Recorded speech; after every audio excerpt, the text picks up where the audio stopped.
الرز المعمر الفلاحي هوريكي ازاي دلوقتي تعمليه باحلى طريقه وبالوش المتحني دوت. يلا بينا نشوف هنعمله ازاي.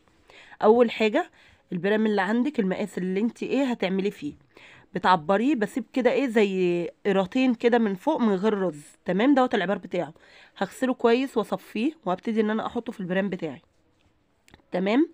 هنزل عليه دلوقتي بالملح اللي هو حسب بردك الرز اللي انت حاطاه. انا هنا حطيت زي نص معلقه كبيره مليانه. وهنزل باللبن، يا دوبك اللبن اغطيه بالشكل اللي انت شايفاه دوت. هغطي بس الرز وهكمل بقيه العبار بتاع الرز ميه. تمام. عايزه تكمليه كله لبن زي ما انت ما عايزه، بس كده بيبقى احسن. الطريقه دي بتبقى احسن بكتير وبيطلعهولك مستوي وطعمه زي العسل. هاتي بقى معلقه سمنه وحطيها عليها، ممكن تستبدليها بمعلقه قشطه، معلقه سمنه على زيت. كل دوت بيديها برضك طعم حلو جدا ولون حلو قوي. انا هحطه معاه وهو وانا مدخلاه الفرن. تمام. دخلته الفرن متسخن.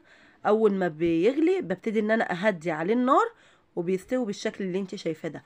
احلى رز معمر ممكن تاكليه بألف هنا.